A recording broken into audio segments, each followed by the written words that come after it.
Hey everyone, how you doing out there? I want to let you know before we start this episode that this episode is brought to you exclusively by Hot Dog Club. Yes, that's right, Hot Dog Club. And what's Hot Dog Club? Well, come on, you know what Hot Dog Club is. Hot Dog Club is the fabulous group of people, the community of people that brings you live from lockdown and, of course, like I said, this episode. One of the many great things about Hot Dog Club, it's not just a group to be admired, it's a group that you can join right now. And the way to do that is by going to patreon.com/CraigandFriends, checking out the reward tiers, seeing which one works for you, then join up and slide on into the Thunderbuns of Hot Dog Club. It's whimsically volatile. During our snack break, I'm glad you enjoyed the cake monkey. That was so good.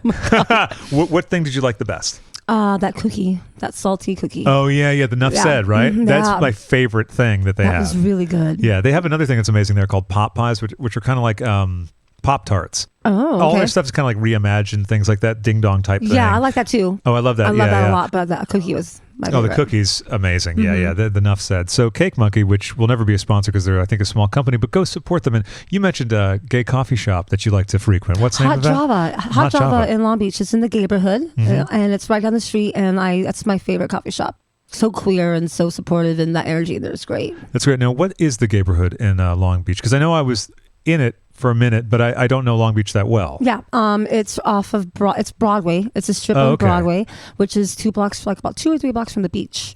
And so you have all the original gay bars are all like there walking distance. So you just bounce around like 5 different gay bars. And Hamburger Mary's used to be at the end of it at the old location. And then they, about 5 years ago, I don't know, again, weed smoking. They moved to the new location, which we talked about. But the old location, is that on the same street or no? No, that's in like downtown. That's Pine downtown, like a more touristy area of Long Beach. Yeah. But the old area used to be, which is still the Gayborhood now. And I live in between a couple of those bars. Mm-hmm. So I'm right there in the middle of hearing all of the gayness at 2 o'clock in the morning. And What's your regular sleeping schedule like? Are you a morning person? I'm or a night owl. I had a feeling, as all am my I, creativity just explodes at night. Yeah. My wife is the opposite. She's in bed by 9. So it's been getting used to that schedule change was different, especially once I started to get more creative, because I would paint and I would want to stay up all night and paint in the garage. And I used to have a garage, and then we didn't have that anymore, and I forced myself to switch around. And then when I found Landon, and the creativity was starting to come out of all these orifices and corners of my life, it just was so much better at night. So I would pull all-nighters often, all-nighters just to finish something or let's get really into something. That's the great thing too, when you're able to then do that without the worry of like, oh, I got to go to that thing tomorrow, et cetera, et cetera. And when I was working a day job, that was definitely a concern. But now that I've been performing full time for many years now. Right. So, and I was going to ask, when did you make the switch into performing full time? Around the same time, for maybe like 5-6 years now. Yeah. So a few years into performing in general, I was able to make the switch. I jumped in because there was a married couple, male, female, and they would come to these shows that I was a regular at this bar that was only open for like a year. And they were coming every single week, and they were rich. And he would go gambling. He had a gambling problem, actually. That's actually what ruined their marriage, I believe. Yeah. And they would go gambling, and they would come back with like $10,000 that they won on like one hand or something, and they would just make it rain hundreds. Amazing. I know. Oh, and my so God. I was like, I can quit my job now because I have a sponsor doesn't even know he's a sponsor. And so I quit, and then I started doing drag full time, and then the bar closed, and they got a divorce. And I was like, oh no, what did I do? But I'd already put it into my existence that I was going to do this successfully. And it struggled. And sometimes we had eating top ramen, and of course. But, it was living my dream. And my wife was pursuing her education and living her dream too. She was getting her cosmetology license. And now she has her own little business. And she's a men's groomer. Oh, fabulous. And so we're both pursuing our dreams in male-dominated careers. So it's really cool. It is really cool. Yeah. Now, we didn't really talk much about when you broke into the scene. What was the atmosphere like, and how receptive was the scene in general to a drag king? They were incredibly receptive to me. The Jules, who is the one who hosts, is like the queen of Long Beach. she's the one who I reached out to do my debut. And she was like, sure, yeah, I used to go to the shows all the time. And so I think she pretended like she remembered who I was because I was there all the time. But there's people there all the time. Sure. So every week. And so then I performed, and I think they saw my potential right out the gate. And the more I started to work with the queens, I would get there early and paint to watch them paint so I could learn from them and then try to apply that knowledge to my face and constant evolution. I started to become friends with them, and then I was fans of theirs for a long time, and then getting to work with them, and they saw my potential too. And I'm sure saw your interest and passion. Yeah, exactly. Yeah. Just go there early and to watch their technique. Yeah, and I was doing what drag artists had done for years to try to, it's a trade. It's not just that you have to go, and it's called a trade because you're trading information for work. Sure. And I would go put that work in, and they would volunteer information. And so it's like the old school way of learning these kinds of respectable by these respectable queens and performers. That's how you did it. I didn't have like a drag family specifically, but they are my drag family, and I look back at them and all that knowledge they gave me. It's interesting that you mentioned that there were other drag kings, but you didn't maybe know them. Is that maybe something that is not a problem, but a common thing? Did that change at a certain point? Is there more of a community of drag kings? Oh, yeah. Yeah. Beyond. Yeah. There was 3 of us. When I finally started to understand there were a couple more, we started a Drag King show, monthly show that Jules was the host of, and it was on a Monday night. There were 3 of us in the cast, and there were 3 people in the audience, and those were our girlfriends. Look, you got to have your core.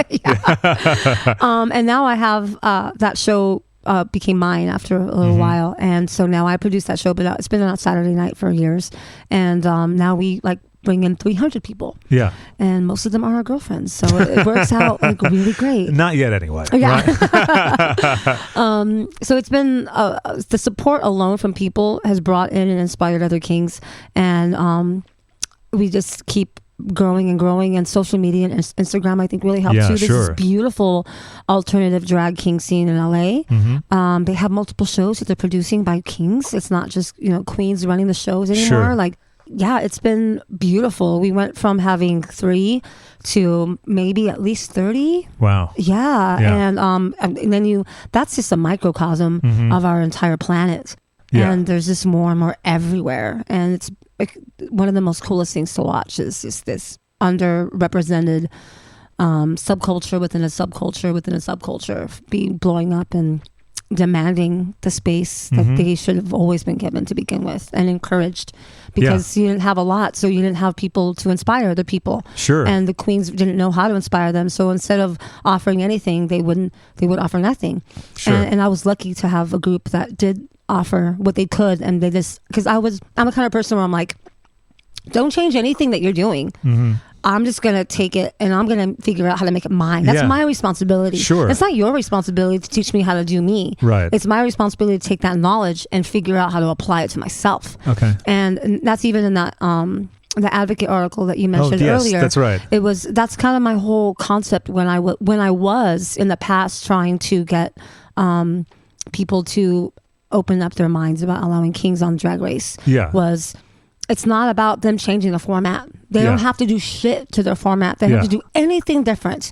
Just do exactly what you're doing and make it my responsibility to figure out how I fit into this puzzle. And you did audition a few times, I did. Right? I auditioned a couple times. At the time, that was the only thing that was out there to kind of get your career to where I wanted my career to be. Yeah. And so I auditioned, and I thought I was putting in some fucking phenomenal audition tapes. Yeah, I can imagine. I put a couple little clips of the lip sync song that we're supposed to do. Yeah. My videos were 20 minutes long because of all the content you have to put in there. But the little lip sync is only 3 minutes. But you can even see from those oh, okay, that was a lot in that 3 minutes. I thought I was putting in some great content, but I wasn't getting any responses. And then you can monitor how many views it's been watched. Yeah, is it a Vimeo type of thing? Yeah. Oh, okay. And so my other sisters that had put in their thing, they're like, oh yeah, they watched it 500 times, or they watched it all these times, or all these numbers. And I looked, and it was only once. I clicked it again, and it went up as 2. I'm like, oh, so you're counting my views. Oh. So I asked those queens, how many times did you watch your video? And they're like, oh, like once just to make sure that it went up fine. I haven't watched it since because I just watched like on my computer, not on the Vimeo. Yeah. So I'm like, so they were watching yours, but they haven't even watched mine. And then so I questioned, they're like, oh yeah, we just download it and we don't watch it. You didn't lie to me about it. And then that year when I started to question everything, was when Rue had that article of the video interview with Daniel Reynolds, where she talks about the things that I quote in my article. Right. Rue's definitions of what is and what is not. What's ironic and what is okay to perform, and that kings and queens don't mix. And her analogy was that we were iPhones and we were a Mac and a PC, right? PC. They just don't mix. And they're like, bitch, if you have the right cable, they do. Like it's not that cut and dry, you know. And I say bitch lovingly, not just I'm not just straight up calling her a bitch, but I mean, might as well she's a bitch. But I'm not. So how do you feel about? I'm a little bitter because I had made my whole career on mixing. I had like proven myself to share all these stages, and I was already traveling the country, and I was already doing these really big opportunities based on my hard work and sweat and tears. Right. Not even being given that platform yet, and to know that I was doing this and you still didn't see that we belonged on the same stage. And it was different than her just saying, well, it's my show and my rules. Sure. Totally get it. Yeah. That's okay. But you don't have to say all those other things that we're comparing and saying we don't belong together and we don't mix together and it's a different animal. It's not ironic. You don't have to go into all of that because you're spreading the messages that you're always saying, that you're spreading love and positivity. Now you're spreading this divide even more amongst the people who already had this misogynistic view of kings and our role in the community. Right. And you're just pursuing that even more and giving them more fuel to be like, oh, see, I was right the whole time. Like it was just unnecessary. Sure. And I felt like it was almost like an attack, even though because it was personal to me. It wasn't personal for her, but it was personal for me. Well, of course. And also if you're being told you can't do something, like it's not allowed. I mean, you've dealt with enough of that. Right. And so I was submitting, thinking the whole time that I wasn't being cast, not because of any of those thoughts that she had shared. I thought it was just because they didn't think I was ready, or they couldn't figure out how to make me work yet. And it was those two I was okay with believing, so that's what made me keep auditioning, giving them the opportunity to figure it out. And then when I realized, no, she's just never going to put you on because of all these other reasons that have nothing to do with what your contribution to the community is. And then that's when I went, oh, okay, well then fuck, I'm not going to do this again. I don't believe in this brand as something that I want to align myself with anymore. And literally that year is when Dragula was being filmed when I put that article out, and it went kind of viral for a minute. They called and they said, hey, well, we're taking submissions for all this little project we're putting together. If you're interested in submitting a tape, the audition, the deadline is this day. And at the moment I couldn't for other things going on. But just knowing that was it, and they were on top of it, and they were the ones in charge, I was like, oh, I want to be whatever they're doing. I want to be involved with whatever they're doing, because I already worked with them multiple times before, and I already knew that I loved what their parties were and what the vibe was. And you mentioned mixed before, and I mean, their things have always been mixed, right? And that's part of your thing, like mixed in every way, right? Right. Yeah. Inclusive. Because that's what the queer community should be. Agreed. And it is. And unfortunately, most of the time, it's not represented that way. But it is very much like of every color and shade and value of the rainbow. And preference and inclination, etc. Everything. It's everything's fluid. People like to think masculinity and femininity are on these extremely different opposite sides of the spectrum. But what they forget to realize is that it's still on the same spectrum, and there's a place where they blend, and that's with everything. Like there's the polar opposites of everything, but there's some point they touched, and they have to figure out how to make that work, and they blend. And it's just something that people forget about all the time. They just focus on the opposite of these things. The extreme versions. Are there any pop culture figures like Bowie or anyone like that you drew inspiration from growing up? Or growing up, not so much. my mom listened to a lot of music that I was kind of just assumed I was supposed to listen to too. So I was listening to a lot of like Kenny Rogers. I love Kenny Rogers. I don't know if he's like a pop. He's a queer icon and no one knows it. I should have said Dolly Parton, but Kenny Rogers Hey, is look, that's close enough. Listen, The Gambler's about a lot of stuff that people don't even realize. Or like Engelbert Humperdinck. Oh, sure. He's doing DragCon next year, I think. Yeah. Okay. Awesome. What a great name. And that's not his real name, by the way. It's not. I know. No, isn't that wild? I know. You thought that's the name that you chose to perform Yeah, because you see that name and you're like, well, it must be his real name. Nope. Nope. That came much more later. So it was like Adam Ant was one of the first he's amazing, like visual people. I was like, what is that? Yeah. And then when I started going out more, Fischerspooner, like their whole vibe and they're one of my like Pandora playlists. Oh yeah, Like I have I don't know like song genres. Like I don't know the title of genres, but I know like I have Fischerspooner radio. Yeah. I have Marilyn Manson radio. I have God, what are the other ones? I could look at my phone. Yeah, let's grab your phone and look at it. Sure, why not? Right? I was fucking around, but where's my phone? Did it fall in between the? Probably with your couch. Yeah, the couch that swallows everything. It's a greedy couch. Okay, so Depeche Mode radio. Oh yeah, Missy Elliott radio. Nice. Bjork. Combi Christ. Oh wow, okay. Yeah. Rob Zombie. Do you like his movies too? I do. Yeah, they're great, right? I do, yeah. I need to see the latest one. I haven't seen that one either. Yeah. I keep telling myself to watch it. I still haven't. Same here. I don't watch many movies in the theater unless they're like a crazy visual fantasy. Oh, sure. Like superheroes because they're so expensive now. And my wife, like, she doesn't like horror movies as much. She's sensitive to that kind of subject. Sure. And it affects her, so we don't watch them together. Most of the time I have to watch them by myself at home, and I'm fine with it. But I don't get to go out. I think the last one I went out to see was Midsummer, and that was with Halloween and Abora. Oh, okay. So what an interesting like twist to the conversation. But yeah, so that was a good one. I'm so behind the new movies that's not even new, and I still haven't seen it. I got to see that, Hereditary. Everyone listening knows all these films I've not seen. But I have White Stripes radio, Peaches radio, Deftones, Margaret Cho. Oh yeah. Sometimes I listen to comedy. Yaz radio, Motley Crue. Do you like LaRue by any chance? I do. Yeah. I'm obsessed with her latest song. Wicked radio. So you like some of the shows on since this then? island radio. Oh my God, Celia Cruz. Which one? Celia Cruz. So yeah. I got you. Yeah. Bikini Kill. Yeah, so I have lots of different kinds. Prayers radio, Joe Coy, Cold Cave. You got a nice range of stuff. Yeah, and that's because I don't have favorites. So I like all different kinds of things. Favorites is a funny thing. It's a strange question when you ask favorites, and I'm trying to find a new phraseology for it, but I guess some important artists or important movies, you know what I mean? Or ones that you go back to a lot. It might be a better way to ask that, but it's such a sort of an easy turn of phrase, but then it's limiting. Favorites, and some people have favorites. That's true. And so it's still a fine question to ask. It's just I'm not one that floats that way. Sure. Yeah. No, you're right. Everything's more fluid, as you said. Yeah. Everything.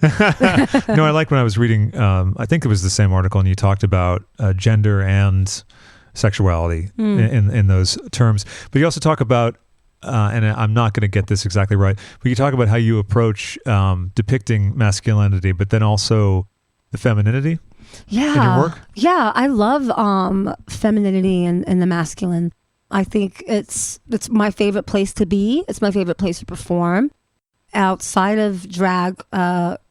Just like right now, I usually dress a little bit more on the masculine side of the clothing that I wear, but I will wear makeup, and I still kind of have like more like feminine, like core or like the way I talk or the way I act. I don't know. It's just a more stereotypically feminine. Sure. But my drag is I want to look a little bit more feminine, and I don't know. It's come almost like the opposite, where like I'm dressed in male clothing, but it's still a feminine version of it. Sure. With like some masculine face, but then there's a lot of femininity in the makeup too. Yeah.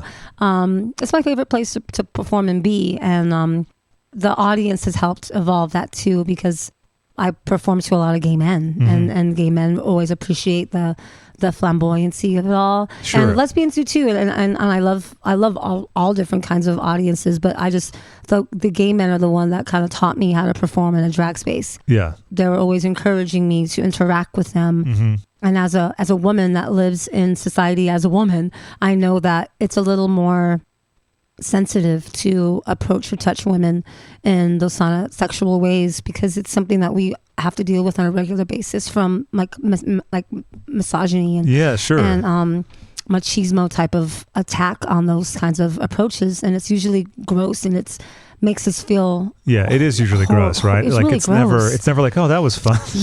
No, I never feel when a guy comes up to me and my wife and says, "Can I watch?" I never think, "Oh yeah, sure, that sounds fun." We hadn't thought about that before. Oh my God, what a great idea! It always ruins my day. It really does. And my wife and I will it'll ruin our whole moment, and it's like hard to. You try not to, but you can't help the feeling you get. It's like deep and it's gross. I can imagine. It's like ink in a pool, or it's like the thing we were talking about before when we were having our cake.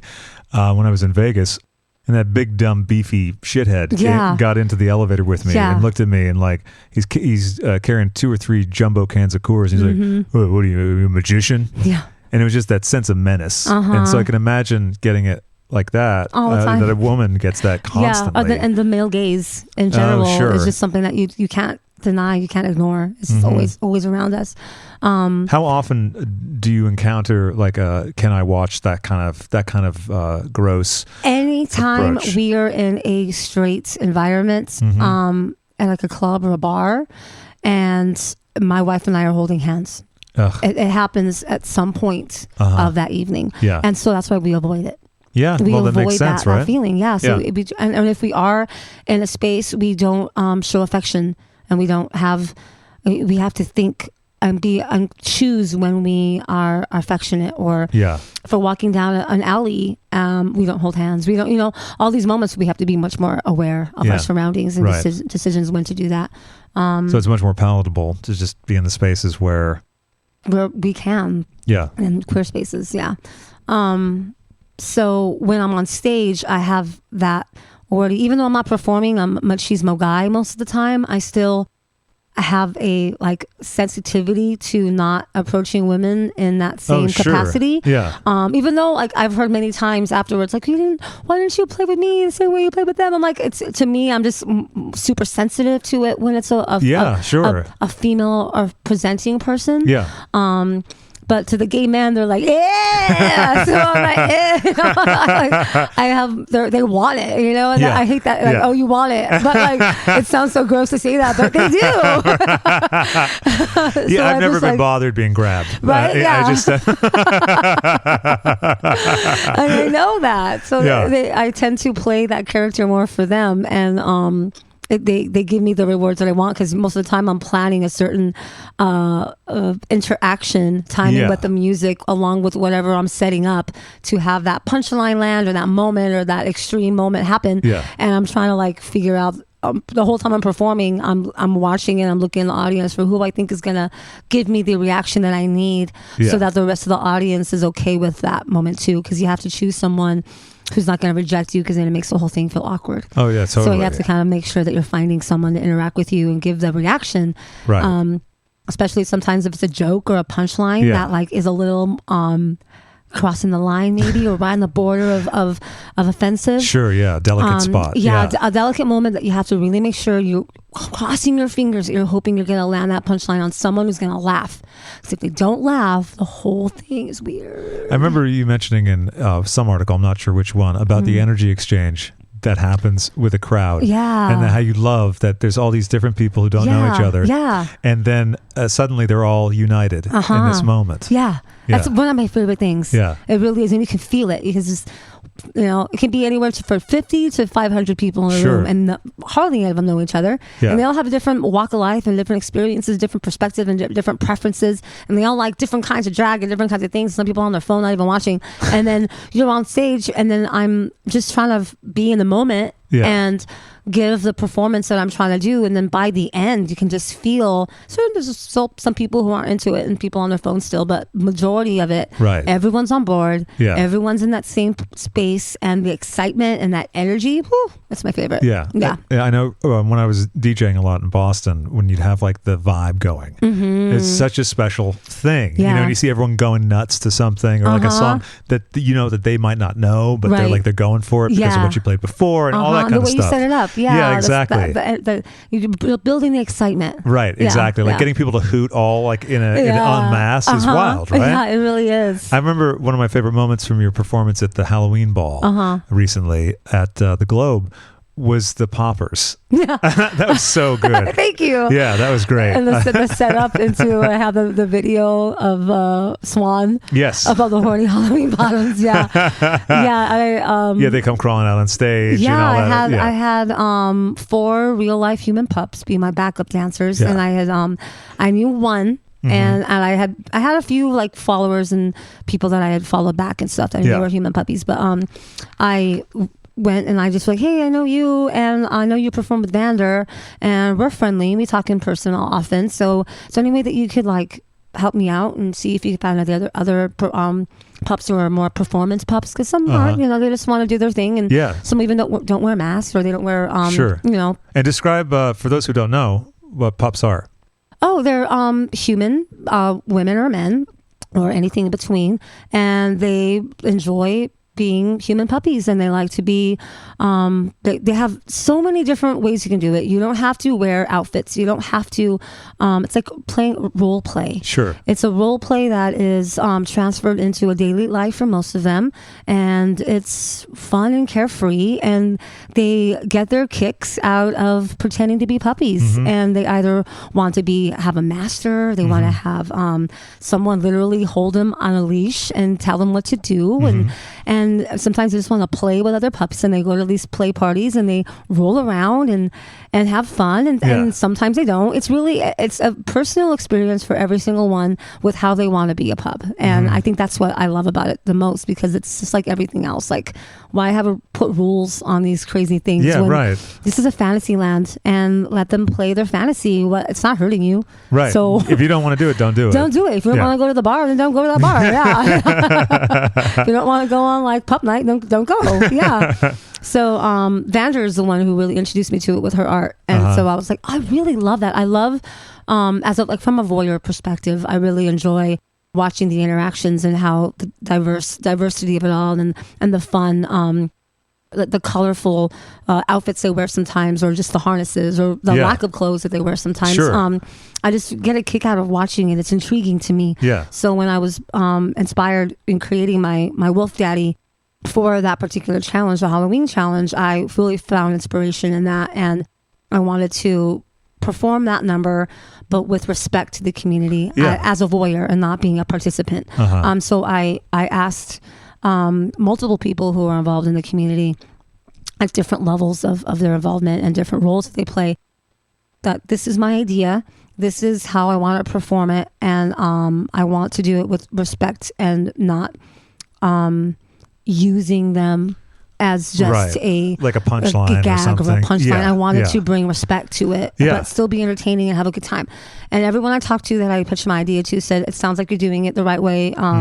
None of the pups that we're suggesting or that are on your cast have anyone that you feel like you need to ask permission for to do this. So you don't have to because I was thinking, should I ask them permission? Oh, sure, yeah. I want to know. Because and if you don't know too, the only way around is, like you said, ask questions. It's just like with the doctors. Right, yeah. Ask a lot of questions. Yeah. And so no one needed permission. So it was all just a fun little thing. And then we got there at like 8:00. I already knew exactly what I wanted them to do. We ran it a million times before, and then on stage we just went for it. But yeah, the poppers part that you love was me bring out the poppers, and then I always like to bring out the poppers. And I knew I wanted them to, when I howl at the moon, because my brands of poppers are called Howl at the Moon. I do the poppers, I howl at the moon, and then I get all their attention, and they all stand up and do the pose like they're on their hind legs, begging. And then I howl at the other moon, and I give it to them, and they all start doing the poppers, and then they all start to get kinky. So they were all kind of playing lightly playing, friendly playing, doing pup play, and then after the poppers, they start getting a little bit more sexual, and then the music transforms into all these different songs, and then by the end, I'm joining them on stage for a bloody orgy, which is so much fun. Yeah, it was really great. Thank you. See it live. Yeah, Thank my you. pleasure. Yeah, there's a video out there that someone took a pretty decent video. I don't remember who it is, but it's on YouTube. Oh yeah, that's right. That's right. It's a pretty decent angle, and they got most of it, I think. Yeah. But there was a lot of good documentation of that night. Oh man, it was everywhere. Yeah. It took me about 4 hours because when I share the stories, I don't like to me and my storylines. Here I go again. I don't just share. Oh, that's a good one. I'll share that one too. No, I take mental notes and I plan them out so that I share them from as many perspectives as I can, but in order of the story. So a viewer watching my stories can watch it in order of the whole number, not just like, wait, why are you out of sync? And I want it to be all that makes sense. It's another example of what you said before. Sometimes you wish it would be a little more simpler, right? Yeah, I want to be simple, but I can't even do my stories on Instagram simple. I know exactly what you mean. God. I know, I do. When I reshare someone's story, I have to tag them even though they're going to get tagged when you post it. It's like I just feel like I have to. It's a thing, so they you know can what I mean? Give the credit where credit is due. Yeah, exactly. I want to say thank you and all that stuff. Yeah, and sometimes you think, it might be easier to, but you just can't do it. It's like, it's just how your brain works. You have to lean into that. Yeah. Because otherwise you'll be frustrated by not doing it. Right. And some people have told me afterwards, like, I love your stories because you make sense. And it's like I'm watching it. I'm like, okay, cool. Then I'm glad people do appreciate it. But God, it's so much. It's so much work for social media. And like us being of age, we grew up without social media. This is all a new thing for us. And I'm still not quite understand. I understand the addiction to it. Oh, sure. Yeah, like me it's too. all like, likes, compliments, compliments. Right. Yeah, completely addicted Totally. to that. But the idea of having to create content on a regular basis to maintain yourself at a certain status, and it's gross and so weird, and I hate that I'm like a slave to it. Although I know what you mean, but I also kind of dig the challenge of like, okay, I got to post something every day. At the same time, it is interesting. Yeah. I gave up on every day after I couldn't, and especially now because I can put some shit up there, but I can't No, but it has to be the way. No, that's the thing. At this point, I can't post shit. No. A year ago, I could post shit. I can't post shit now. I found that my personal account has suffered a bit because I used to do like stuff like record of the day and all that, but now I just share a lot of stuff via the podcast Insta Story, which I love Insta Stories for now. I was a little slow to pick up on that at the beginning, and it was more just regular posts. But now I just love right now I'm obsessed with Anne Margaret and Tommy, which happens quite a bit. I love it. So I just the other day was like 15 pictures of her, then a bunch of Tina Turner pictures from Tommy, and then weirdly I noticed Tommy's been coming up a bunch more. Oh, I wonder why. I know. What could it possibly be, right? And algorithms. I know exactly. And then Trixie and I were talking about it with David the other day too. But I find like that is fun in and of itself because it's just like whatever you happen to be thinking about, you can sort of share with that. But then again, it depends on your type of account. Like your account is of a specific thing, whereas mine is like the scattershot mess. No, but like it's just like whatever I'm obsessed with. That's what we're getting today. Yeah. I love it. But I remember you talking in Dragula. It was a very poignant moment in the final episode about when your cancer came back, and you had all these videos prepared, and it was so heartbreaking and touching. It was all those things at the same time about you making videos to explain to everyone what had happened if you. I mean, there was a chance that you wouldn't have been able to be here to talk with me. You know what I mean? Like that blew my mind when I saw that, and rewatching it too was the same kind of impact. Yeah. And I can only imagine what it was like for you to go through. And I was curious of what the time window was from when you found out that you had to get the procedure again, and how long you had to wait for it, and then that kind of suspense that you must have had to go through. Yeah, I felt suspicious things, and I had my doctor is fucking cool as fuck, and he doesn't make me just come in. My specialist who did all the surgeries at the very end and like was like my lifesaver pretty much from the original bout. He's like, just send me pictures and I'll look at them. And so I did, and he's like, okay, come in. And he took a look and he said, I'm suspicious. I'm going to take a biopsy. Yeah. And he's like, but we need to hurry up on this. So I'm going to already schedule surgery for you because I'm pretty sure this is going to come back where I think it's going to be. And so I had to get all these crazy exams. Have you ever know what a PET scan is? I've heard of it. What is it? It's PET PET scan, and it's a full body scan. And okay. You have to lay there for 45 minutes completely still, and they literally from the top of your head to the toe, and they scan your entire body through a deep images to look for tumors, pretty much of any level in any part of your body and any layer of your body. Yeah. So it's intensive, and it's just really crazy. Very, very expensive. The most expensive scan you can get usually takes a month to get to your appointment because there's only 3 places in Southern California because the machine is so expensive and stuff. And in Southern California, so what must it be like in some parts of the country where it's not as metropolitan, right? I know. That's why I'm so grateful for being come out of a vagina in this in this country on this literally the side of a border in California. Yeah. Sure. And so they called me the next day and said, we're squeezing you into this one in Malibu tomorrow. And then if you got to go anywhere, might as well go Malibu, right? And then the next day it was okay, so that's going to take a week to get your exams or whatever, the results. Yeah. And then the next day I said, I got a call, your surgery is scheduled for in a week as well. And the results already came back from the biopsy. So it is cancer. So we're going forward with the surgeries and everything. And then I went into surgery.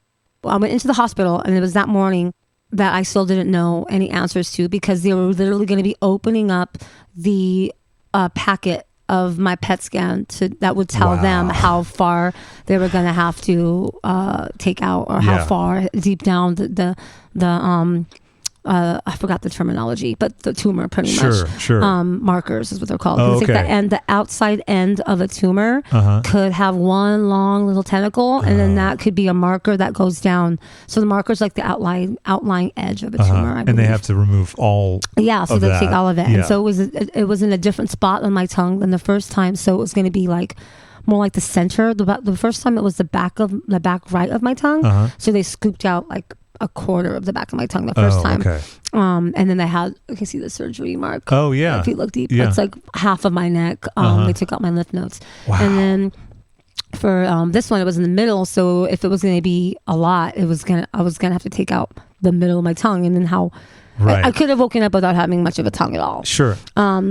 So because we didn't have any answers or anything, my wife was so beautiful, and she organized a surprise potluck after brunch one day, between all that time. And my friends had made some of my favorite foods, because I might not be able to eat them again or taste them again. Right. So we all kind of hung out and ate. What are some of those favorite foods? Someone made me a pot pie. What kind of pot pie? Chicken? I think it was chicken. It was chicken. Yeah, it was all I like everything. So there were tacos. There was pasta. There was pot pie. There was a lot of sweets. There was cakes and cookies and stuff. And so I had a bunch of carbs, which is my favorite food is carbs. And so I hung out with friends, and I just talked to them, bullshitted with them. And then on my off time, I don't think I even told my wife that I was recording videos. Oh, okay. Sure. So I just recorded all those videos, and I recorded a handful. And as you mentioned, I recorded some to my fans, just explaining this is what's going on. If you're watching this, it's because I can't explain this to you in the moment, because I've had enough of my tongue taken out where I won't be able to talk anymore. That was that version of an outlet, because I didn't know it could be many different versions. Sure. I'm but I swear I'm still going to figure out how to do art. It might not be in the way that I'm doing it now, but it'll somehow be some way. And then another one was, I don't have it now, but I'm going to get reconstructive tongue surgery, or all these different ways, all these possibilities. I just recorded a video explaining every single one. So in case that was a reality, that's the one I was going to upload. Yeah. And then I recorded one for my wife, and that's the one where I just said I love you a million times. Yeah. Yeah. Yeah. Yeah. It just also reminds me of how you have a knack for seeing all the different possible pathways of something, because you were talking about doing your face 2 different ways, and all that before. So that's definitely if you're teaching yourself things, if you're trying to figure out how to move through something, and you're the only one in control of your actions. To me, I have to think of all the possibilities in order to decide which one is the one I would rather take. And in that moment, I didn't have control of it, so I just wanted to be able to have access to any opportunity or any version, and have content, to explain it.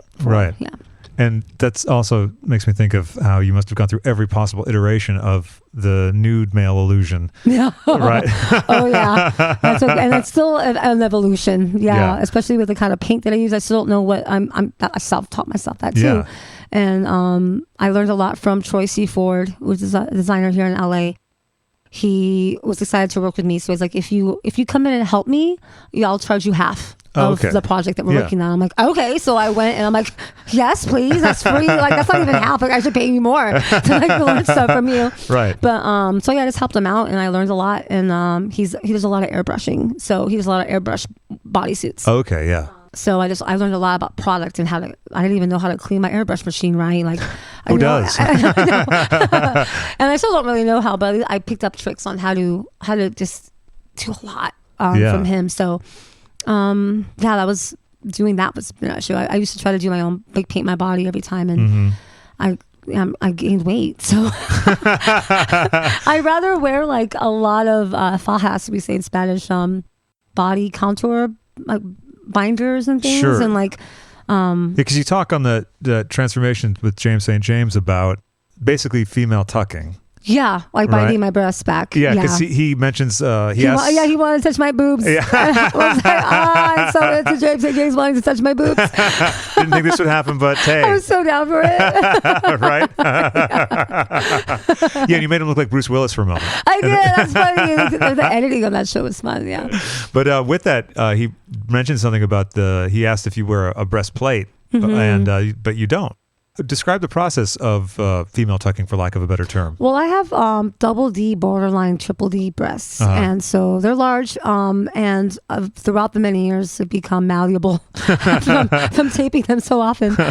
So now I'm able to get them flatter easier than I used to. But I take strips of duct tape, Gorilla Glue, extra strength, wide duct tape, and I cut out about like 15 strips, maybe like a foot long each, and I just go back and forth, and I take one, tuck them up under my armpit. So I start at the nipple, and I just kind of push them back under my armpits and try to smooth it out, and get it back and flat, and then same to the other side, and being comfortable. And I wear like a couple of binder shirts, which are what a lot of trans men wear under their daily shirts, just to try to flatten their breasts. I believe that they were created for that type of binder shirt was created originally for breast cancer or breast surgery healing, because the pressure. Like compression shirts. So I believe that was what they originally invented for, but the trans community embraced them, and now they make custom ones just for trans men. Or just queer bodies who want to transform their body a little bit. And so you wear a couple of those, and then I wear fajas on the bottom too, which are like the compression shorts. And I have a one full body one, well, not arms, like tank top full body. But I have a lot of different methods to. I'm a curvy lady, and I like carbs, so I can't just like depend on a flat stomach or no hips. Like I have, even when I'm really skinny, I still have hips and curves. So I try to distract by costuming, but it's the compression around my hips that's usually like, let me get these in. And then you have a large array of rubber dicks, right? I do. I have a collection for personal and professional use. Exactly. It's good to have a nice full array. I like options. Don't we all? I make a joke about ordering one on Amazon. Just the fact that, like, imagine what those trucks look like when they're like all those trucks that are filled with dicks. Actually, that's a good point. When you're on the highway going somewhere and like a big tractor trailer thing goes by, one of those probably is just full of dicks. Probably. I mean, if you're coming from Monster Cocks, they're in San Diego. If you see a truck coming from San Diego, Chances are. We got some tips on it. So is it your preferred company generally then?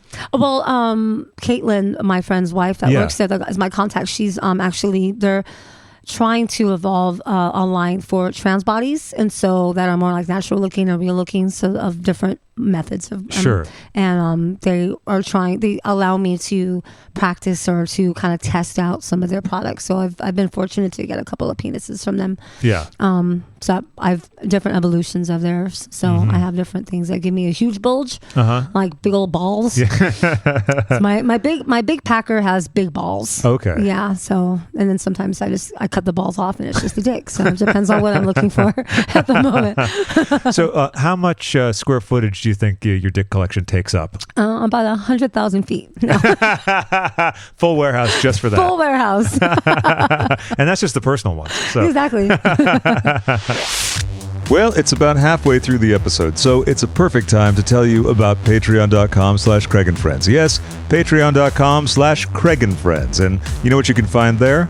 You can find your entryway into Hot Dog Club. That's right, Hot Dog Club, the group that's bringing you this episode, as well as the entire Live from Lockdown series. There's a few different reward tier options, and here's what they are. For $5, you get bonus episodes, full-length, robust bonus episodes. For $7, you get the bonus episodes plus jumbo listener questions episodes. And you can ask anything you want at any time. But the $10 option, of course, is the most sophisticated, thorough, and chic option. Because at the $10 level, you get the bonus episodes, you get the listener questions episodes, and you're granted access into Movie Club. That's right, Movie Club, where films such as Heathers, Body Double, Suspiria, Steel Magnolias, Romeo and Michelle's High School Reunion, and so many, many more are covered in depth and then some. Lots of great guests, lots of great films, and there's loads more coming up. So, patreon.com/CraigandFriends, and now it's time to go back to the rest of the episode. I have a gift for you. Oh my God, that's amazing. Do you want it now? Yeah, I would love it now, please. Let's see. I have two gifts. Oh, I have, I forgot to... I'm sure you brought snacks, because look at you. You got gifts. I didn't bring... for the set. See, I'm already forgetting what we're talking about. This one was in my pocket. That's what we do on the show. We bring up something and then we forget about it. This is the one gift. I just got this yesterday. Oh, wow. Okay. Just landed in my doorstep yesterday. So you're the first one to see it outside of my wife. I am very excited. And let's see if I can do it properly, because I just learned how to do a pop fan, and I'm probably not going to do it right on the first go, but... Oh, see? Yeah. I literally threw it across the room. Yeah. I'm getting my card revoked right now. Wait. There I did it. Okay, yeah. Oh, I love this. It says "Blow me," Blow me. and it's a trumpet. Oh my God! It's a gold trumpet. I love and this. And it says "Blow me." This is fab. We'll take some photos with this. Awesome. Thank you. Yes. And you know what? I think it's I do it in the left hand, and I don't know. Is that? Yeah. There we go. Okay, I can actually do it. Okay, it's confirmed. You heard it there, folks. Not a sound effect. And then one of my enamel pins. Oh, fabulous! Oh, I love this. I love an enamel pin. Oh, good. What kind of porn are you into? I like gay men porn. Yeah, lesbian porn's always like gross and fake to me. Okay. And when it's like a legitimate like lesbian couple, I'm kind of like, now what is it? Bored almost. Okay, well, what is it? Is it because it's too real, or because it's? Occasionally, I find a decent lesbian porn that seems like, okay, this can be real, but most of it is just. It's just, I don't know, staged fake for men. And staged for men. Yeah, yeah. So I mean, I found that. Gay men blowjob porn. Something about blowjobs just intrigued me, because I don't want to actually do it. I just appreciate watching it be done. Yeah, and sure. I think if I were to be like, if not be forced to be a blowjob, because God knows I hope I never be forced to be a blowjob, but if like in an alternate life, if I was able to like take my knowledge from this life and apply it to an alternate life, I think I would be really good at blowjobs. I think I can tell what a good one is. Well, you know, and you're into detail and figuring processes out, right? So this can apply to all sorts of things. Anticipating needs and anticipating the sensation moment, in the moment. The moment like you talked about with the crowd, it's the very same thing. It's the very same thing. And waiting for the explosion of and are they going to laugh at this? Are they going to go along with this? That's a key thing too with any kind of rendezvous, right? It's very funny. Again, it's very much down to reading energy. You know what I mean? And it's weird when that thing gets blocked. Because that has happened, right? Like, we've all had those things where you're like, what's going on? Like, this is not quite right. Sometimes it could be a substance that maybe you're on, like wheat germ or something like that, right? Sure. Because that's the only thing that we would deal with. Yeah, wheat germ, totally. That's the thing, it'll throw you off. Or like wheatgrass juice. Oh, that's that one. Oh, man, that just gets you. I know. It's called wheatgrass juice, Dick. I know. It's the worst, right? It's so embarrassing. And then you don't want to take something, a performance-enhancing thing, because that could mess with your the pH balance. Oh, the pH balance. I guess that's something lesbians don't have to deal with, right? Do you get whiskey? pH balance for sure, but as a matter of fact, you might specialize in that to a degree, I spoke right? in Bumhalo in the first episode. Oh, that's right. Yeah. I was on board with that conversation. Oh, I love that. I love that. And I was getting every show that I was working. I was still all local shows at the time. Now I'm fortunate to be doing a lot more like traveling, but at the moment it was all the local queens and that I work with on a regular basis, and they were all asking me like, is that how you feel too about the word fish? And I was like, yeah, like since the beginning. But I just figured, well, I got to get used to something I'm not comfortable with, so let me get used to it now. So now I just got used to it. I even came up with a joke that I was trying to use for a minute, but didn't really catch on, where I was trying to embrace that terminology as well. So I was like, well, if a queen is passable, she's fish, but since I'm a king, I'm a sausage.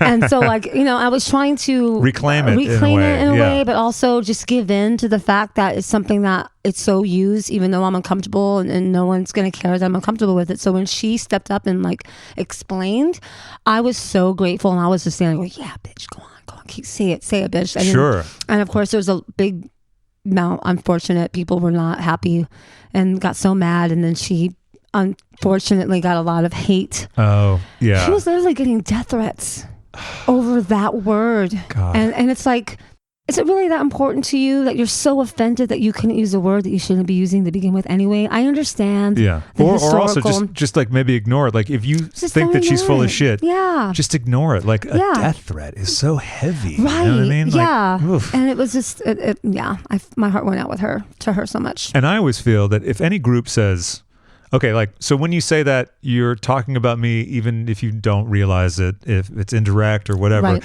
I don't like it. I would prefer if you don't use it. To me, I just think, well, okay, that's fair because that's you and your group, and I wouldn't know that. So if you say that you don't like it, okay, fair enough. Right. That's basically the only principle I think that you should go by. Right. Like instead of not but I use this word all the time. Right. So why can't I just keep using it? Right. Did you watch it was a remake. It's on Netflix, but it was a remake of In the City or... Tales of the City? Tales of the City. I know. I've been meaning to watch that for ages. Okay. Thank you for the reminder. Yeah, there's a scene where the young gay who's dating an older gay, he goes to a dinner party filled with even more older gays. Mm-hmm. And so they're all in their comfort of their own home in their own dinner party. Yeah. And they live through like the AIDS crisis, and they live through these horrific moments of our past that get so forgotten about and that people experience that are still alive and still interacting with us, right? Sure. So they're coming from a different perspective, and I forgot exactly what the topic that ignited a conversation that ended up being like against the young one, against all the older ones. But they made this point, like, we were dressing up to go to funerals. You're dressed up to come to a dinner party. Right. Like every day, every week, we were going to multiple funerals a week.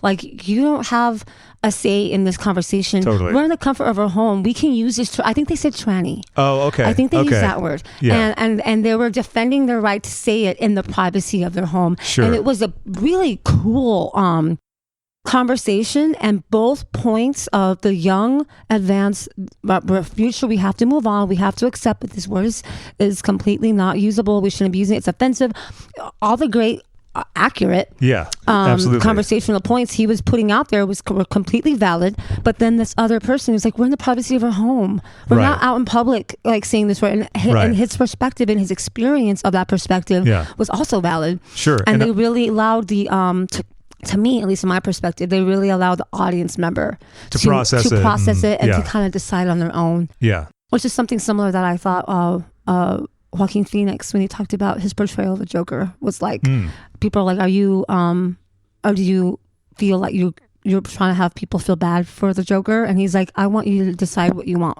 Yeah. Dependent on the performance. That's my favorite art. The stuff that forces you to come up with your own conclusion. Yeah. I even like a vague ending sometimes in the movie. Me too. You know? Yeah, because I like to sort of chew on those things and think about it. I don't necessarily want it all spelled out for me. Right. But then something like Mulholland Drive, I want more answers.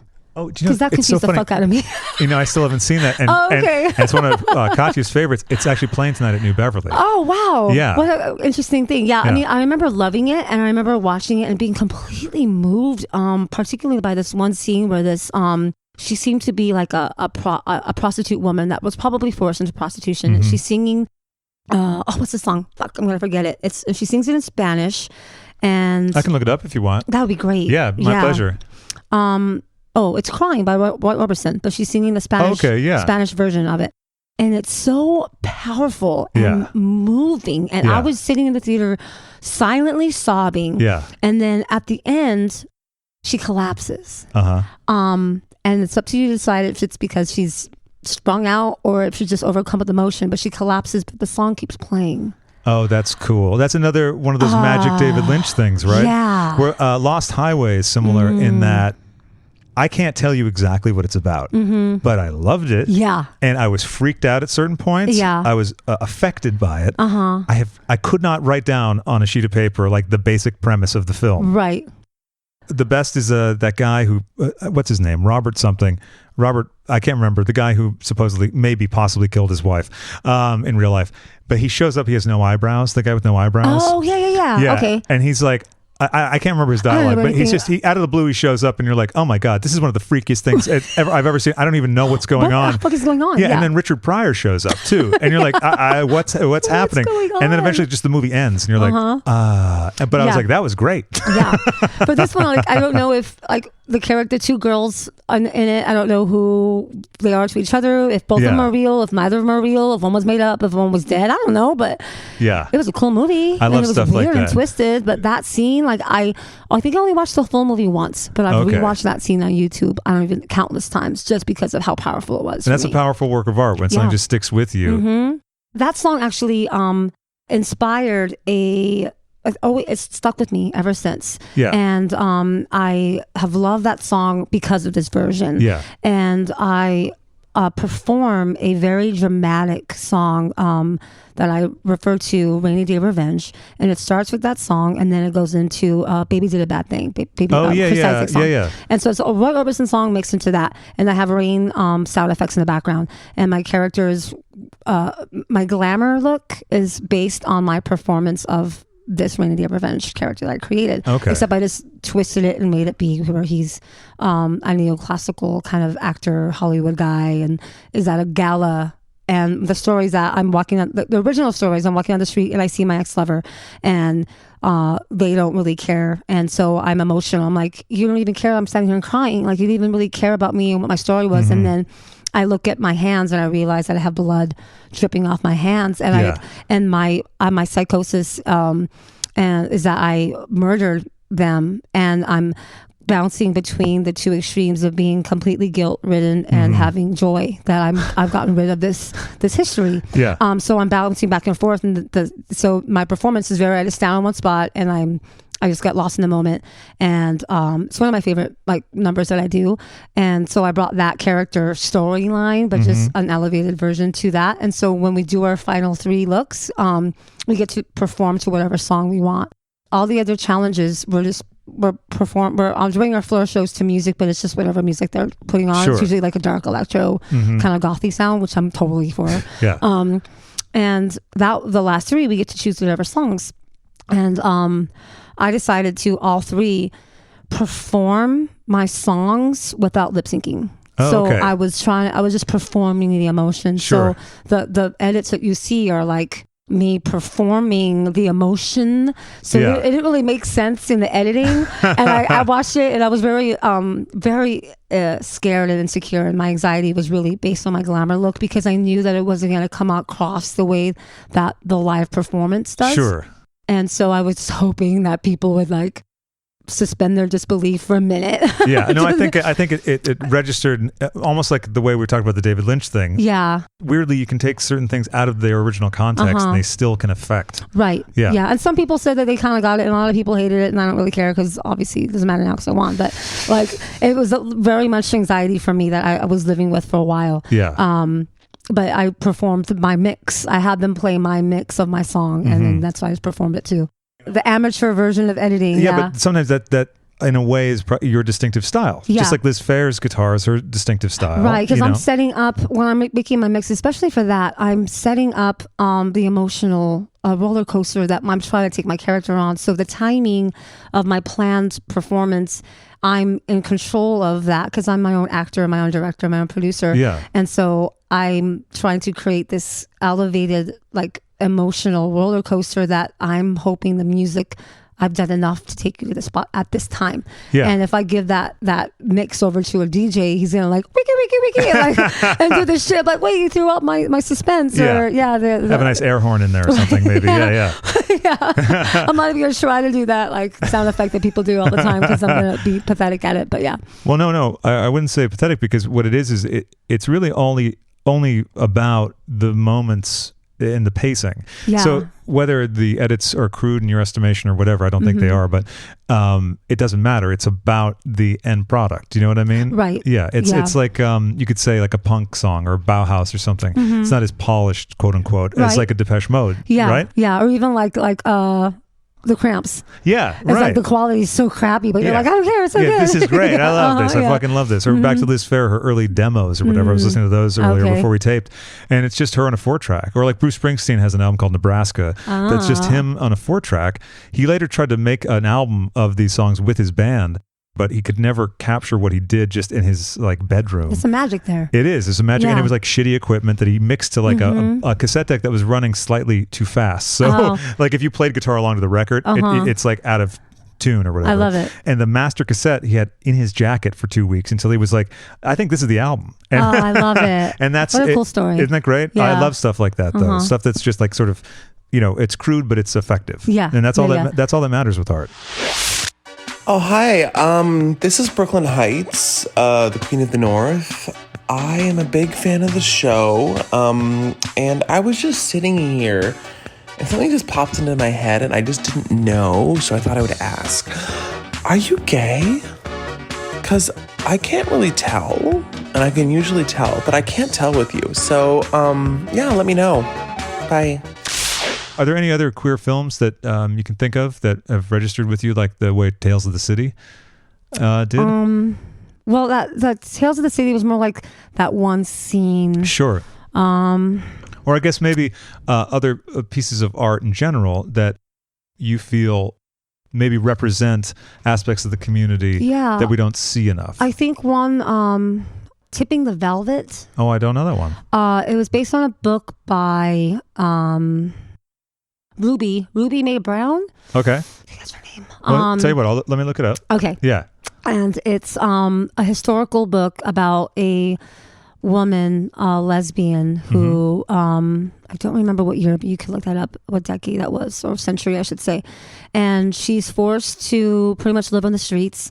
And I didn't realize at the time that it was so building for myself and my career now, but she ends up being a street worker for men. So she pretends to be a boy. Oh. And she's like just going out and doing blowjobs for money. And she realizes that she's a lesbian, and she ends up pretending to be a boy so she could be with this girl. Oh, wow. And they evolve their relationship. She kind of like, that's the story, and then it goes on from there. But there's a movie made out of the book, and I remember that being very transformative to me, just to be like, oh, what an interesting story and perspective. And at the time, I didn't realize that that's based on many true stories. Sure. But in the moment, it just felt like it was very, just fiction. But clearly, knowing the history now, it's based on lots of perspectives and experiences. Yeah, which you might not know though ahead of time. You know what I mean? That's the way into it, and it's by Sarah Waters. Sarah Waters. Okay, Ruby Mae Brown, I believe, wrote another one that's based in the 70s about a lesbian that became a prostitute, and she.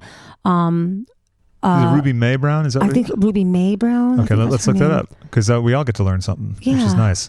Lesbian films. Lesbian films. Okay, let's look that up because we all get to learn something. Yeah. Let's look that up because we all get to learn something, which is nice. Which is nice. Lesbian films. Welcome to Lesbian Films on Whimsically Volatile with Landon Cider. Now, for the next volume, we're going to be finding out about lesbian films. I think Rita Mae Brown. Rita Mae Brown. Okay, Rita great. Mae Brown. Rita Mae Brown. Let's see. The Zombie 2 soundtrack. This soundtrack. Isn't it wild? I'm imagining like tribal women dancing, celebrating the vagina, circling a live birth, just celebrating the feminism. And, now the men have discovered it. Oh, apparently. no, get out of here. Like, wait a second. They What? always want to be a part of the lesbianism. Rita Mae Brown. There's a movie or a book. I think it was just a book, actually. I'm not sure if it was a movie. Here we go. What's this? Rita Mae Brown and Sneaky Pie Brown, the next sister. Scarlet Fever? No, maybe this is the wrong. Maybe I've looked. I didn't put lesbian in the search. That was my mistake. I know. More misogyny, right? It's going to show a lot of porn now, though. Once you put in lesbian. That's why I got distracted. I'm sorry. I was drifting off into the Ruby Fruit Jungle. Ruby Fruit Jungle. Okay, there we go. Yeah. So there's a book and it's based in the 70s, I believe, and it was a girl who again is forced out, and she is trying to make money, and she ends up kind of doing some calls like that, and she finds a client, and it was my first introduction to kink. And she that's what I was going to ask you about. But go ahead.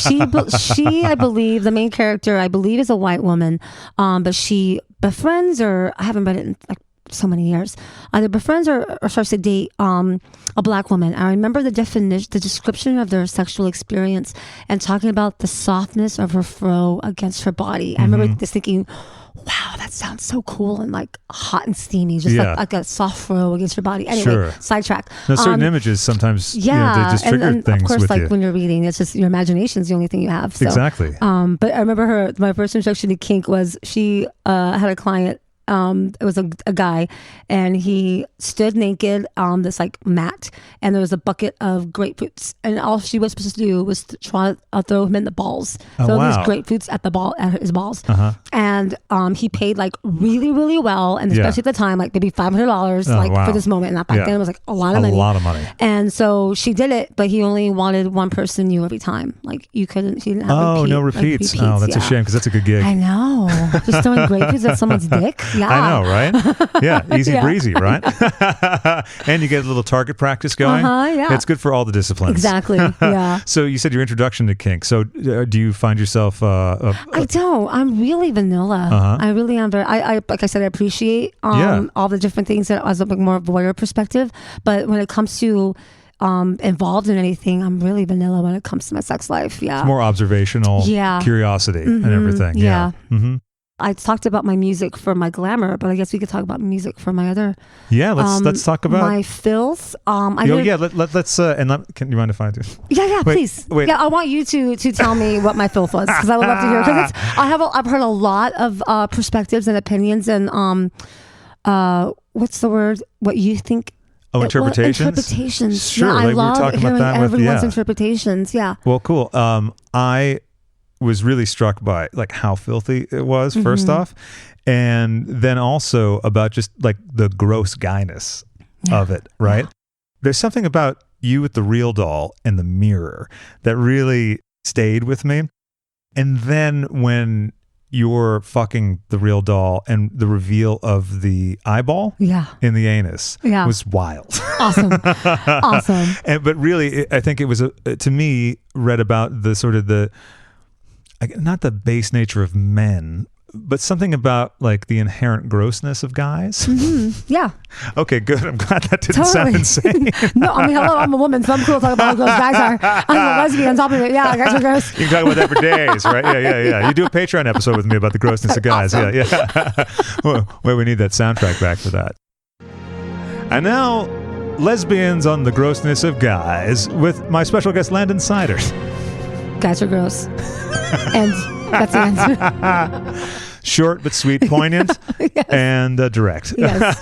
But yeah, that's what I took from it. So was that the aim? Yeah. All the details that got edited out were So what I did, let me just set the story. I completely set the whole stage with all my trash that I've been collecting for a long time, and set everything up and had all those gags out and everything, including that fleshlight, including all of that. And how it was. My story that I performed it was, I started off on the couch and I was looking up on my laptop, and I was setting up my relationship with her. So I was looking up stuff and I was like, hey, you like that? Should I get that? Okay, about that one. Okay, no, like, oh, that's funny. Like, just losing my mind, like spending time on my computer. Because the original kind of introduction to the whole thing was based on our connection with the internet, and how a man who the character that I am like this dirty guy who is just a bachelor and doesn't, not really very socially interested, so orders a lot of things for his own personal play. And so it was based on like internet like obsession with getting connection with people, but really just objects, reinforcing this strange isolated existence. Yes, because you can indulge that by just getting more things. Right. And of course he was a filthy guy, so I just physically filthy. Yeah. So I made sure to all the aspects that I could think of that was just gross. And let me just jump in and say, I really love the pissing into the beaker and then pouring the beaker on yourself. Which also is another, that's incorrect. Is it? But I'm going to explain to you why. So I'm ordering these things, and then I get up and I like eating my piece of moldy pizza off the floor and shit, and which was a little allusion to bitch. So I just had a couple little moments where I was like, okay, this may be a bitch and pizza. And so I opened up a box, and they didn't show my box, but I had delivery boxes set up on a table in front of me, and it was delivered to the Boulet mansion, but it was addressed to Barbarian, which is barbarian, which is what Ian played in the D&D challenge. I love a deep connected deep universe. Yeah. So Ian, if you don't know, is the Boulet Brothers assistant, and he is one of the like main producers of the show, where he's just telling us like so many things. I'm not sure what his role is producer, but he does a lot. Like, he's running the whole thing. So my character ordered all of these bodily fluids from him, and so I open up the box, and I have a jar of cum, I have pee, I have underwear, I have all these things. I have another box from girl underwear too, because I wanted my character to be like a pansexual. I didn't want it to be just like a gay man or a straight man. I wanted it to be fluid, represent different all things. So I open the box, and there's a love note from him that's saying, "Hey Landon, hope you like enjoy all of this stuff." And stupid, right? Details. Stupid. No, it's part of the whole thing. Stupidity, very seriously. And so then that's when I open up and I like taste the pee and I pour it over me. So that's actually his pee. So I miss. But it's okay, because the way it was edited, it was setting you up to think that way, which is fine. But because I knew that these moments were going to happen, where I get to explain in detail to those who care. And so the whole thing, and then I have all my sex toys, and then I'm peeing in the soda bottle. Yes. Yeah, that's right. what that was. Yeah. Right. And then so I wanted to have almost like a sweet relationship with her. I wanted you to, or at least a Boulets, because I know the camera was there, and we're supposed to give camera moments in the close up, because we perform it a couple times, and we perform close ups so that we can get all the shots. So I know the close-ups, I'm giving the camera my attention, but my sincere performances were just for the Boulets, because they were the judges, and they were the final say. And essentially the audience. Yeah, exactly. To them, I wanted them to kind of see like a sweet and sincere relationship with this doll that I is actually interested in, and hearing her perspective on things. Like, I was showing her the laptop, like, hey, about this, and painting her pretty, and then showing her picture of herself, like, don't you look nice? Look how pretty I made you, and then let me fuck your face, like, It's so amazing you telling me this, because it changes my perspective on it, because I just looked at it as this guy who is not imposing his will, but sort of like, this is an inanimate object that he is ascribing humanity to because it suits his need. Yeah, and it's that as well, because the whole story of giving a sincere relationship is still suiting his need. It's still very much, I'm still going to to probably cross the line in my relationship with you, because even though I have this sweet relationship, I'm still going to take advantage of you. And it's strictly on your character's terms. Yeah. It's and she still has no say in it, right. Even though like in my own, because even in like unfortunate moments of rape in reality, sometimes the guy really thinks in his head that this is okay, and it's not. Right. But it's a weird, twisted moment for that person to think that this is okay what I'm doing. Not even a guy, girls rape too. But whoever the person doing these horrible things, sometimes they have weird changes in their mind that think that these delusions. Yeah. But so it was a lot of messages, a lot of deep things, and a lot of filthy commentary on my experience of men in my life, and as an adult, as a child, as being a preteen, being looked at by older men, and like, I'm 13 years old. Why are you looking at me like this? Like all these deep-rooted things that I brought to my filth at different levels and different what is it? Depths. And dimensions. So, all of the interpretations that I've read or heard have all been correct. It's just some people take it as only that.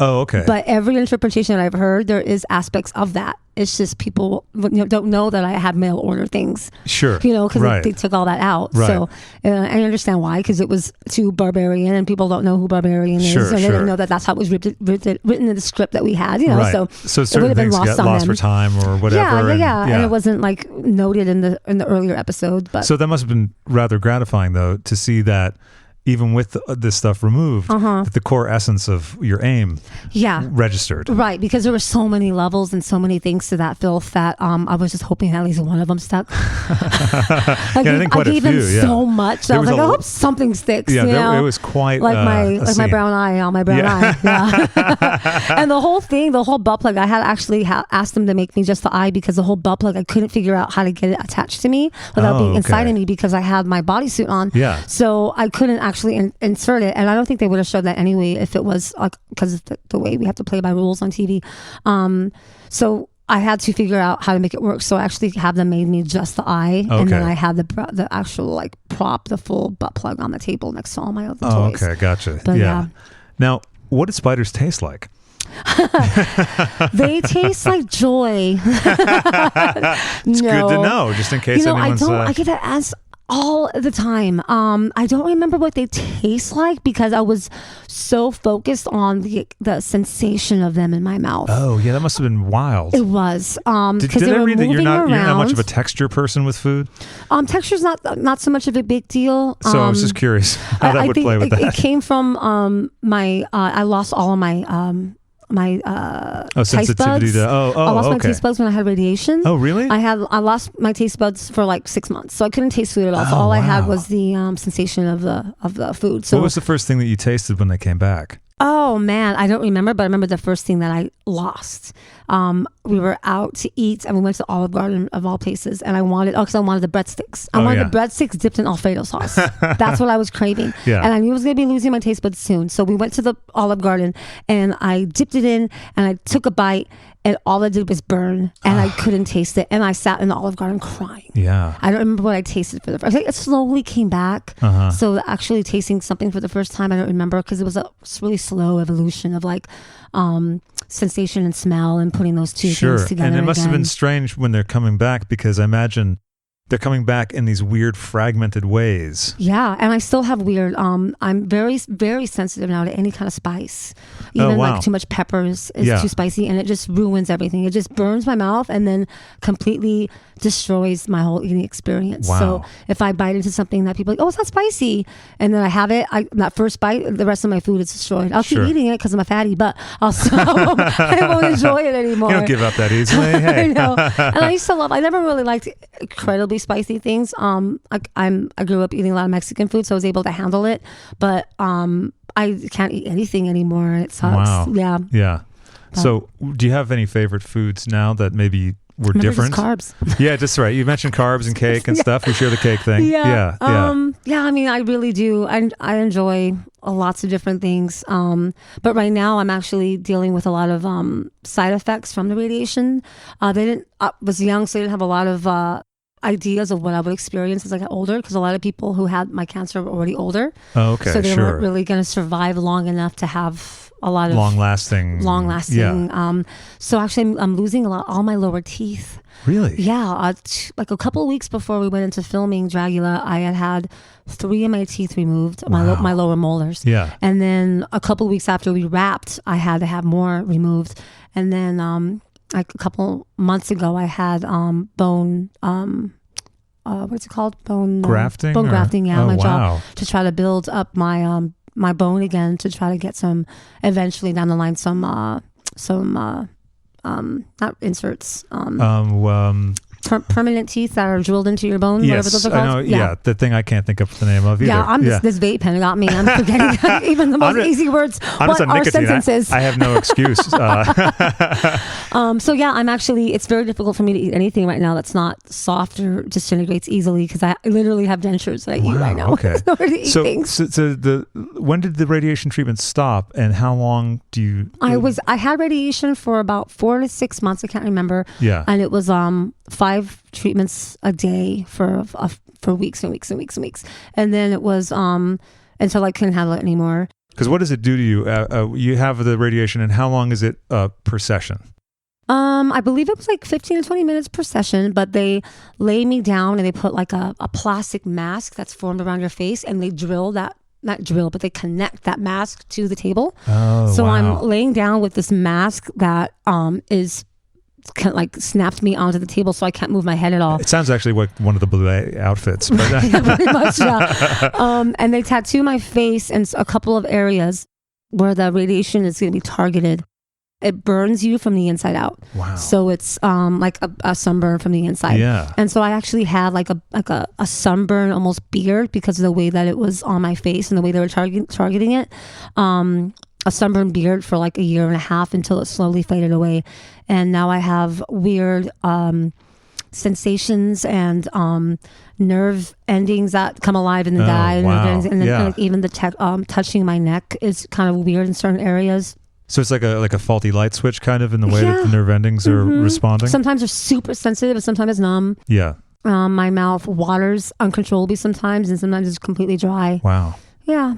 But it's just, small price to pay for being able to live and eat and talk. Sure. It's just, it's kind of mind blowing to think of that, because I never really knew that about radiation treatment. I didn't know that it had, I don't know if the word is progressive, but long lasting and not confusing, but inconsistent effects. Yes. Yeah. And the collagen in my face is also disintegrating at a much faster process. So I have these wrinkles that are more deeper and set more than they would have been. Mm-hmm. So I had a session of Restylane because they're my insecurity, actually, because of the fact that they're not there for just old age. Even then I'll probably be like, oh, I'm an actor, I'm on stage, I want to get rid of this old age. But it's just, they're hard to fill in because my collagen is just receding at such a fast level. So it's just, these wrinkles are just going to keep getting worse. I'm like, well, gladly, men typically get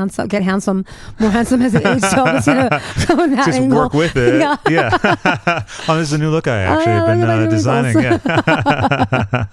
Wow. So you're still going through a lot of procedures and stuff on a fairly regular basis? Unfortunately, I still have the teeth is going to, I'm pretty sure that I have more that are coming out semi-soon. Mm-hmm. You're going to get any like gold teeth or anything wild? No, I think that'd be cool with just normal white looking teeth. It's all my lower jaw. I haven't had any issues on my upper jaw just because it's so focused on the lower part.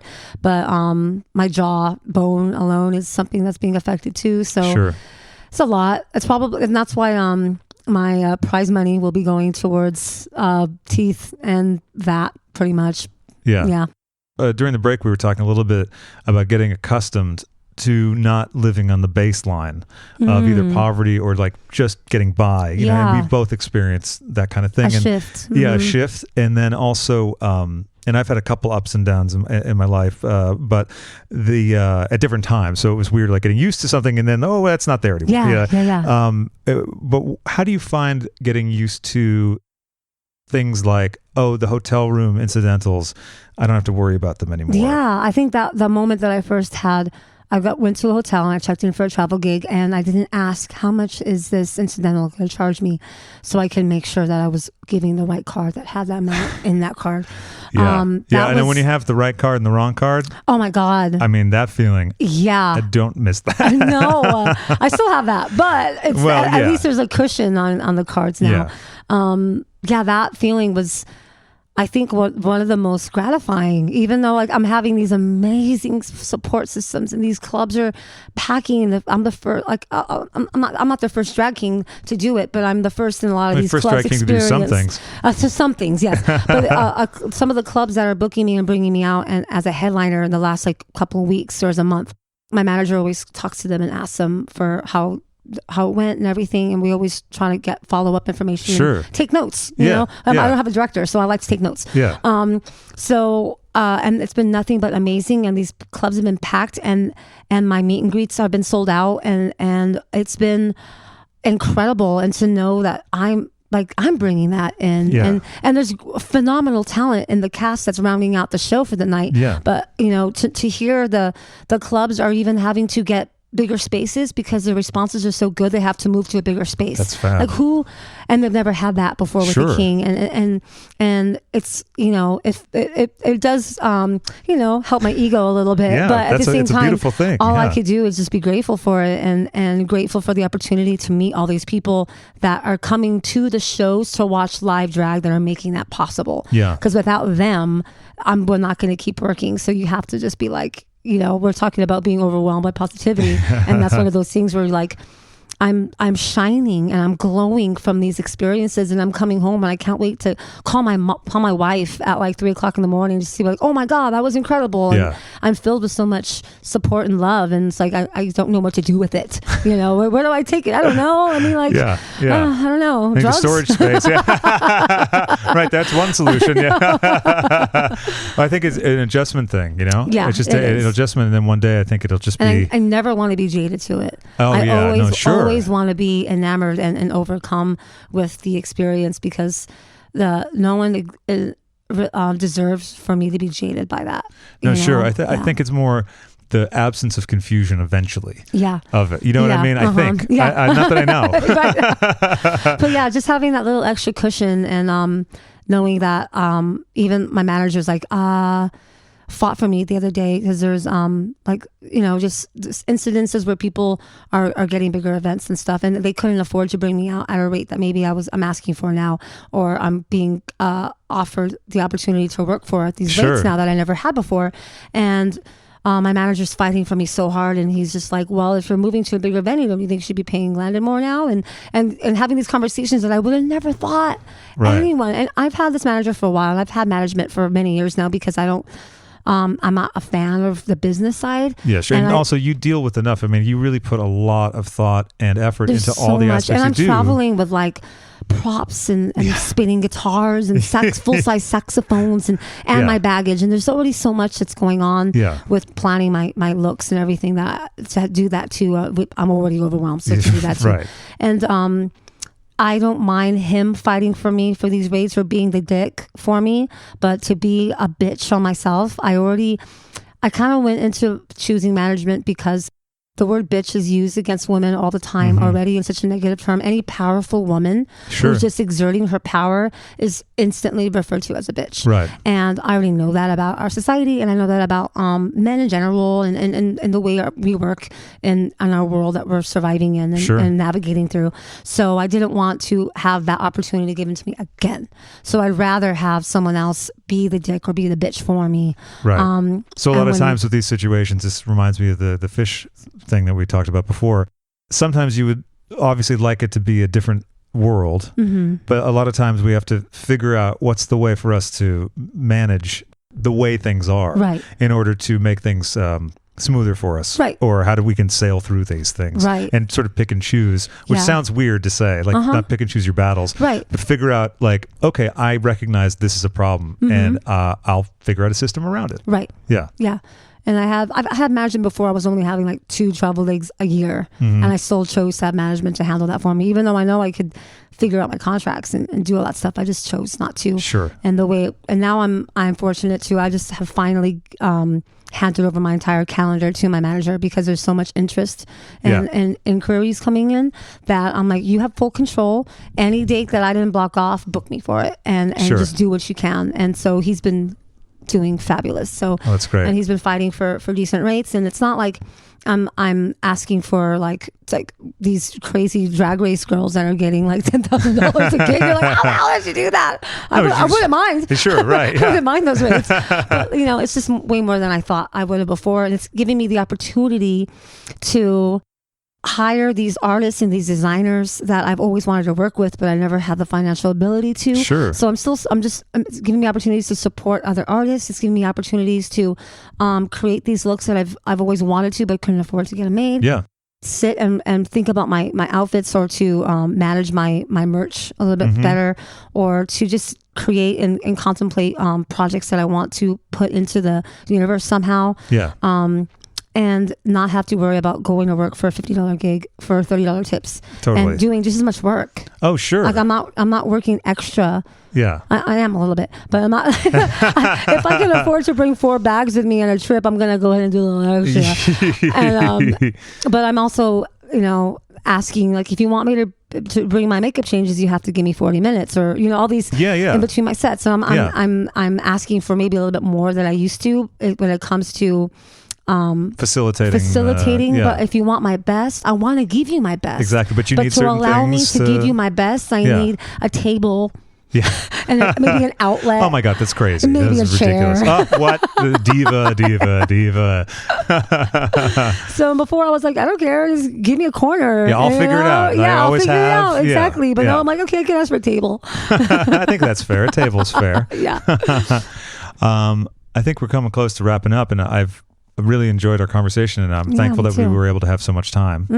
And would love to have you back again sometime. And also, we were talking about the support and everything for people. People were flipping out when they found out that you were coming on, because someone said, hey, would you ever think of having Landon Cider on it? We just booked it. Oh, I love it. It's funny, when we were texting, I was actually at Legendary Bingo at Hamburger Mary's with Devin Green calling it. Oh, nice. And she called me up to help call the numbers, and I was like, Devin, thank you for calling me up, because I couldn't play the game that you just said, because I was just booking Landon. It was a great night. I was very busy. Yeah. Good. Great. Did you win it all?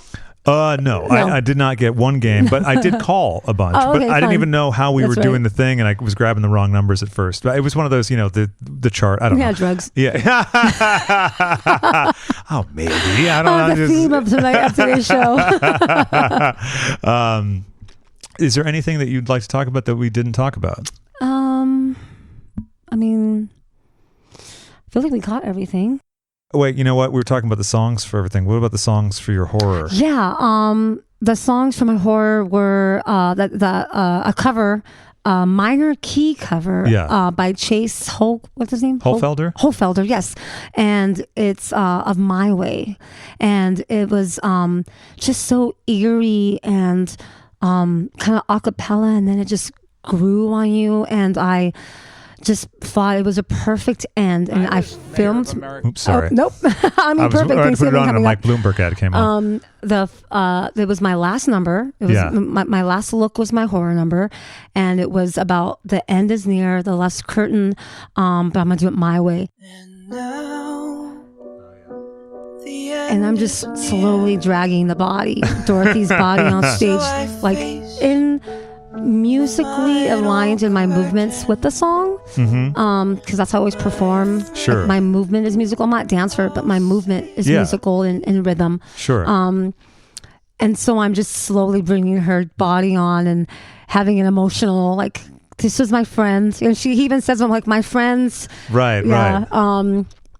And I just bring her down to the end of the stage, and it's probably a little too further in to tell the story, but later on there's these like striking sounds and these bass beats, and that's when I'm chopping her and I'm getting into with the music, and I'm just digging into her heart and take her heart out. And what was the heart made out of when you took a bite out of it? I ordered a special one from it's not edible. It was just supposed to be a actual size, anatomically correct size heart for a young teenage girl. I ordered one that was specific. I love your specificity. Yeah, it's so good. Because I'm also, as I usually proportion, like my hands are small. They're good size for me. But as a man, I have smaller hands, so I usually use smaller props. Like I use karaoke microphones if I'm holding a microphone to make it look smaller, so my hands look bigger. Just tricks of the eye. Yeah. And so I knew that holding a smaller heart would make me look bigger already, but I really wanted it to be like anatomically correct size heart for a young girl. Yeah. Right. But yeah, that was it. Well, I love that, and I loved all those looks, and I loved particularly how vicious that horror one was. Yeah, that was so fun. Is there any song that you'd like to close out with? Oh, let's see. Fuck the Pain Away. That's a perfect choice. And with that, we bid you farewell for now, everyone. Bye.